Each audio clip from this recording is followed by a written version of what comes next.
and the experience that we have in this group, it is for you for the next 30 minutes, 40 minutes maximum. We can stretch for another 10 minutes, I hope so, with the permission from everybody. So please make use of this opportunity. Ask all irrelevant questions also, whether it is relevant, irrelevant, immaterial. Your question may not be absolute, not necessarily that it should be properly structured. Feel free. It should come from your mind, from your heart. That's it.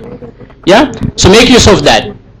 In fact, after hearing everybody, let me ask with you, Pankaj, if one area in the finance that you don't like about, what is that? Area in finance, or like a role that... The role. Okay. So I guess the first role that, for example, in investment banking, when you start off right after your undergrad or MBA, is the analyst or the associate position.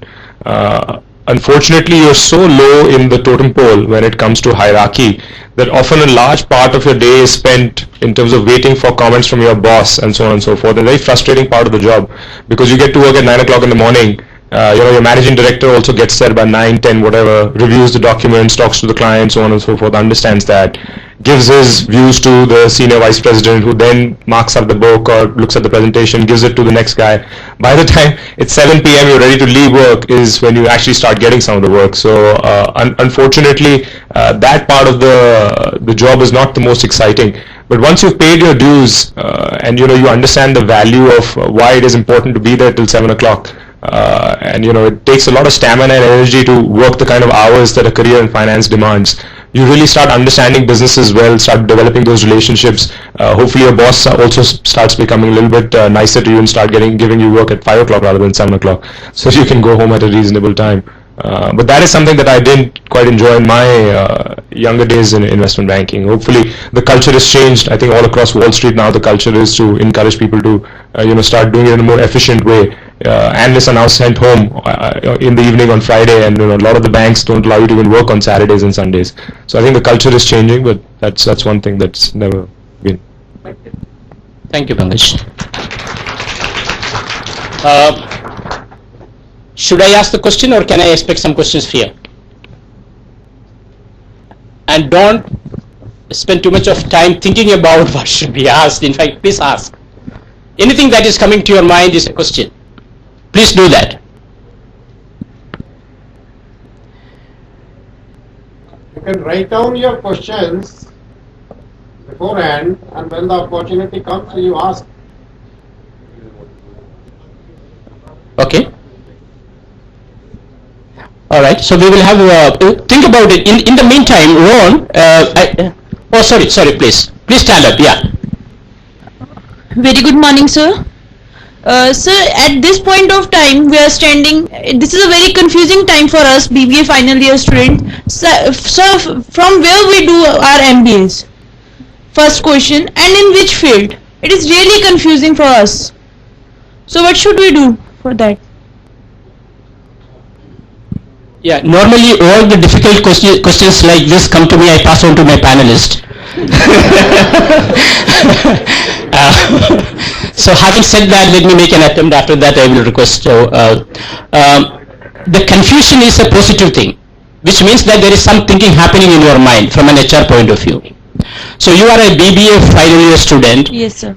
The first question you asked is that which institute you should aim for, yes, right? Sir. Sir, with due respect to you, this is of course a great institute. I have nothing against this institute. Spoken like a true diplomat. At one point of time, you chose RIS. Yes, sir. Now you have known about RIS. Wait. It is very natural to a person. He wants to go to the next rung and next rung. RDIS may not be the most outstanding, but it is one of the outstanding institutes. Sure, sir. So I understand your anxiety that you want to now say, okay, why not I am Ahmedabad or this place or that place. So you have to choose how much you can spend, what is your aspirations, where do you want to be, in what time frame, all that will decide which way to go. But still I will again pass it on to Mr. Sebastian. He will be able to do justice. See, there is a concept called outsourcing. This is the model. Yeah, I think you want to try? Yeah. I would sincerely request you, if there's an opportunity to work before your MBA program, I would highly encourage everybody to do that. Unfortunately, what happens is if you go straight from a BBA into MBA, a lot of the classes are repeated, and the way you've been thinking in terms of your undergrad classes gets repeated. A lot of the MBA is not about the book knowledge, the bookish knowledge and the concepts, but it's about making friends, developing a network, bringing different perspectives. So ideally the class is different perspectives from marketing, management, finance. If you've not worked ever in your life and you've gone straight from an undergrad to an MBA institution, it's difficult to bring those kind of perspectives to class. So, ideally if you work for a couple of years, at least at a couple of organizations, it just gives you depth of perspective. And you also have a fair understanding, you've matured a little bit, you have a fair understanding of, oh, these are the skill sets that I have developed. Long term, this is what I want to do. So hopefully the MBA program will allow me to develop X, Y, and Z. And then different schools have specializations in different things. I'm more familiar with the MBA programs in the US. So like Harvard's very focused on leadership, Wharton is very well known for finance, Kellogg is very well known for marketing. So, different schools kind of specialize in different things. But if you go to a good school, irrespective of what you study, you'll come up with some great friends and great perspectives. So that's what is important in life. Thank you, sir. Very good. Yeah. I'd like to just pick up on a point that has been raised. I've only been in India for 2 years, and one of the things that I find totally incredible here is this obsession with MBA. The business world is increasingly saying that MBAs, I'm talking internationally, MBAs are being hammered because a lot of people that are coming out with MBAs are not in a position to add real value to organizations. In the Western world, typically I would support it. You'd only look at doing an MBA when you've got possibly 5-10 years experience. Then at least you've had some exposure, as you're saying, to different organizations. The decision on what field you go into, please, I would encourage you very strongly to look at what are your own values, what are your own interests, and see, what career direction would suit you. For example, on a personal level, I'm probably unemployable. I have extreme needs for autonomy, for independence, for achievement. So that drove me firstly into the academic field and then secondly into the consulting field. And finally into entrepreneurship, where I run my own company. There are some excellent tools that you can use. For example, Edgar Schein, Career Anchors. I would encourage you to write that down, get onto the internet, and complete the Career Anchors exercise. It will give you invaluable information that you can use to plan your career. Thank you. Thank you very much. In fact, maybe slightly out of context, I just wanted to give you one more success mantras, which you may like to practice it as often as possible, whether you are a student or you are a professional or you are a businessman. When you get into a confusion, for example, the confusion that we have here is that what MBA I should follow, which institute I should follow, etc., etc. The mantra is all about ask why 5 times. Why should I do an MBA? Do you have an answer for that? The answer could possibly be that I want to be a professional. Why do you want to become a professional? Then I will get a good job. Why do you want to get a good job? Right? So that I get a social status, I get good money. Why do you need social status, good money? Try this 5 times. That will lead you to some kind of doing away with the confusion that you have. I would urge you to exercise that every situation you come in, ask why 5 times. Alright? Anything you want to add? Yeah.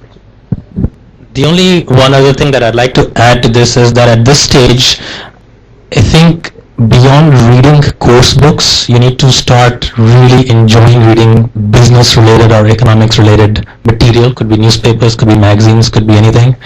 And perhaps, if you like, even start tracking an industry. In our role, in my role at Deloitte, for example, although we're financial advisors, but when we go to a client, we need to sort of figure out what the scope or what the horizon of their needs might be, and that might even involve, discussing stuff like politics, for example, before you get to the main point. So please read the newspapers, read, magazines, The Economist, whatever interests you. Doesn't have to be anything specific. Whatever interests you, and that sort of helps, shape your thoughts on where a sector is going or where an industry is going. It could be e-commerce, it could be automobile components, it could be consumer business, it could be any business. But just, I'd encourage you to just inculcate that reading for now and even for the future. Thank you. Thank you. Yes. So I have a question. My question is related to marketing. Actually, I'm interested in making advertisements that attractive, which lures the customers. So how can I reach to those to that field in marketing, in making advertisements? Marketing and advertisement. Yeah? Yes, sir. I think in that sense there is a common answer to all those questions on how do I get this job or how do I get that job. Just find the top 10 companies in that sector, find out anyone's name in that company, just write to them saying I'm so and so, I am doing this, I'm really passionate about doing this, and can I come and meet you, or can you advise me on whom to contact? And I think my experience is most people will at least respond and tell you, okay, maybe not here, or maybe, but you need to take that courage and start writing to people, because if you think that the institute or someone else can help you do that, I don't think there is an answer to that. Maybe, some company will come and hire, but it doesn't generally work like that, especially for slightly, offhand careers like advertising. So just take the courage, find out top 10 advertising companies in India, or maybe some of the smaller ones, and just write to people, find them on LinkedIn, write to them saying, I'm passionate about this, I want to get an experience, and I think that is the way. Okay, thank you, sir. The one thing I'll just add to that is, apart from your MBA program, which is fine and it's on track, it's always good to also, explore other things on the side. Just try to add value to your resume. So the one thing that my mother told me many years ago is, at the end of every year, you should be able to add something new to your resume. Doesn't matter what it is. So, for example, if advertising is or creative designing is interesting, then the one thing that struck me was graphic design. So there are colleges that offer graphic design courses, for example, on the weekend, and professors there or students there, typically tend to work for other companies, outsourced work, either freelance or whatever. So that's an opportunity where you can perhaps get in, and medium-sized small companies are looking for people who can do graphic design at a cost-effective level. So that might be a way to go.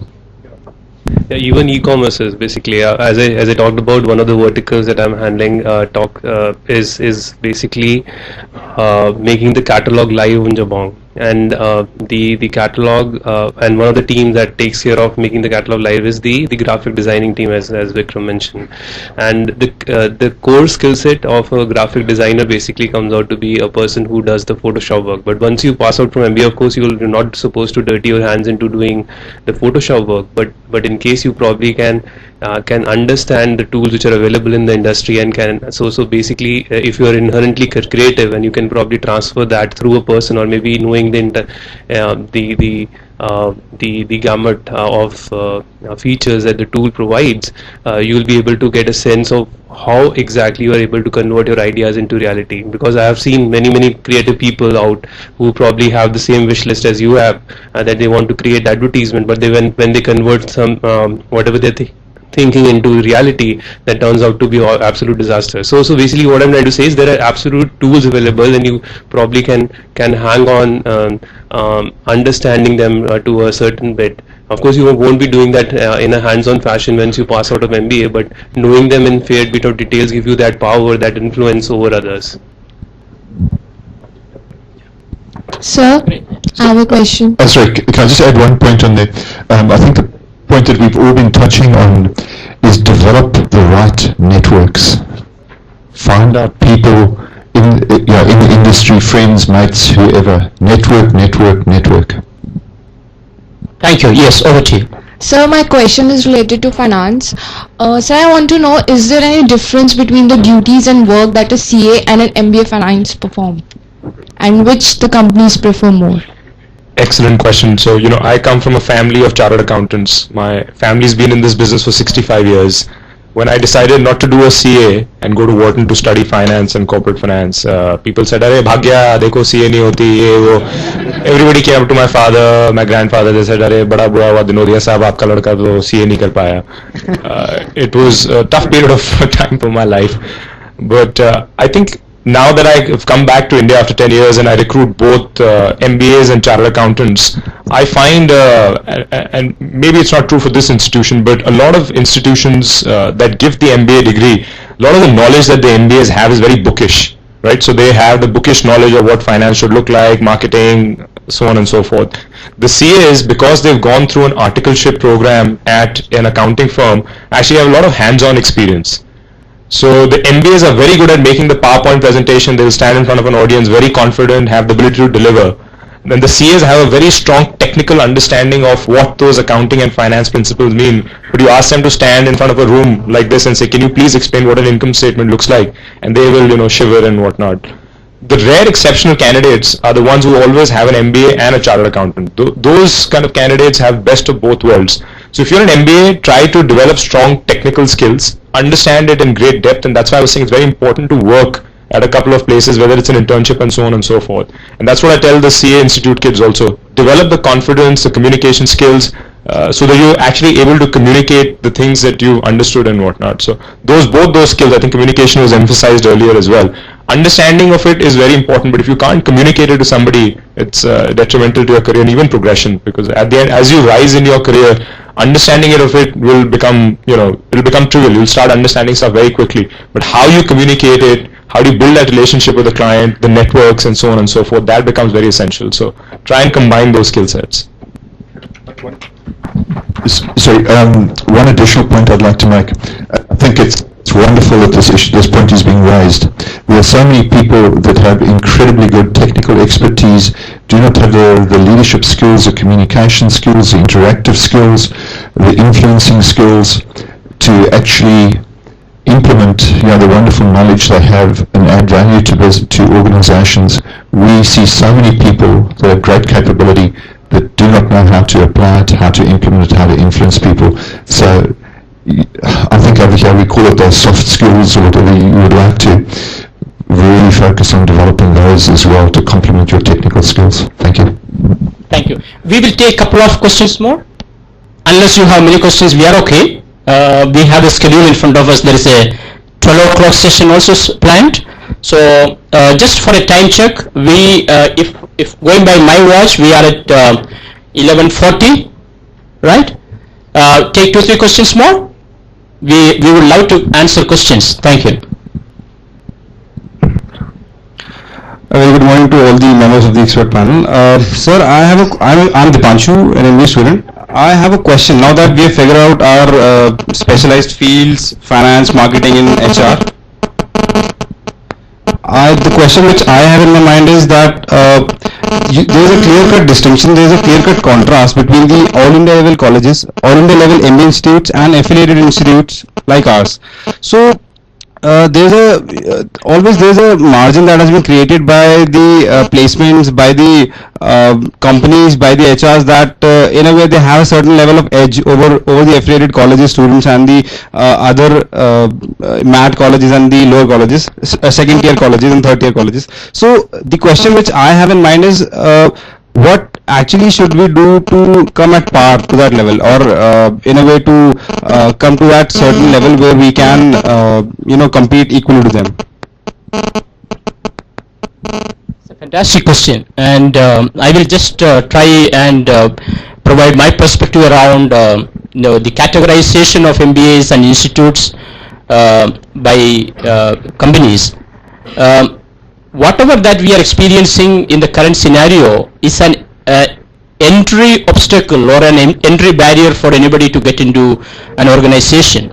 Your MBA, whether you are from the Premier Institute or a B or C category institutes, do not have too much of relevance after a period of time. Once you gain the experience in the organization and you excel through your own contributions and develop areas of excellence in the chosen field, this entry barrier may be coming on your way maybe 1 year, 2 year, 3 year period. Once you get into an organization, the situation is entirely different. This is one of the thoughts which I have. You may like to add something on that? Or So again, some radical thoughts. One is forget about the institute, because once you're out there, you're on your own. No one cares where you studied, which part of the country you belong to.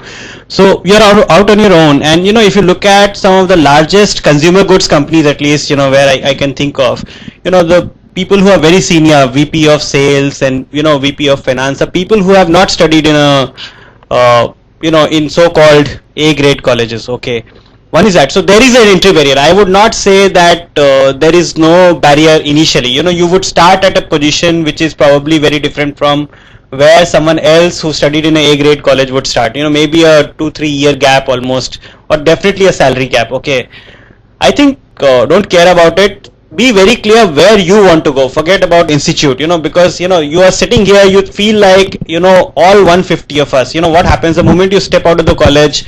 All 50 of you are on your own, choosing different paths, different kinds of companies, different kinds of industries. I don't think it matters. Be very clear where you want to go, how do you want to get there. I think later is hard work and that sort of stuff, rather than where you studied. So be very clear where you want to go, where you want to reach, and I think everything else is immaterial. There are enough examples of people who have reached there without studying in a so-called A-grade college. So don't worry about it.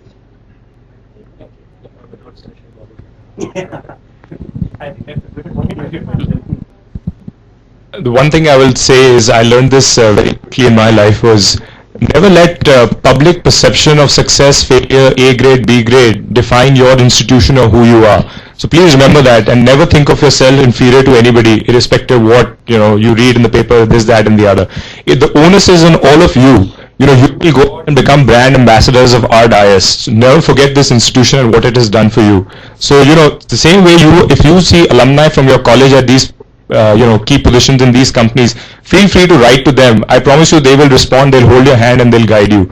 And don't forget that favor, pay it forward. So when you are tomorrow in that position of power, don't forget this institution. Somebody held your hand at this point, got you here, your extraordinary achievements and so on and so forth. Make sure you pay it forward, pay it back to the institution, right? Very often people say, school ने क्या किया यार, इस institution ने क्या किया, ये नौकरी तो मुझे अपने behalf पे मिली है. Why should I help them? Why should I do that? Please don't have that attitude in life. The only way to rise further in life and to help your institution, if you are so paranoid about rankings and so on and so forth, is if you give back. So the onus is on all of you to raise the bar. I would like to add a few points here. If you have heard my orientation talk, that is the start point. When you came here on 1st August, I give a very exhaustive, detailed description of what activities take place here, how we teach, what guest lectures, and so many things. And I state there that if you sincerely follow all that, you will be one of the best. You will be comparable to the best. So I find some of the students do pocket that advice and do very well. Like in BBA, so many students are doing so very well. The HOD was other day talking to me, getting 100% marks, exposed to so many activities here, like what we are having today. So many guest lectures, visits to the industry, you have to have a organized way of study here. If you have been doing that, then you are no less than anybody else. And the best point which I like to have is have confidence in yourself and don't underestimate yourself. When I joined engineering in 60s, our college was only about 7 years old, and people used to talk of Banaras Hindu University, Birla Institute of Technology, Punjab Engineering College, and that day our student, Mr. Grover, stood first in Indian Engineering Services exams. The name of the college was very high. What was so great that wrong with the college? How Mr. Grover stood first in engineering college, Indian Engineering Services exams? He did hard work. He stood first. Many students from other old colleges also appeared. So it depends on you and only you. What is that desire in you to do well in life? That is what I will like to say. Some students gold medal, BBA student got gold medal in this institute. Many others have done very well. Now one student has got 100% marks in all the subjects and he has topped the university. Why can't you?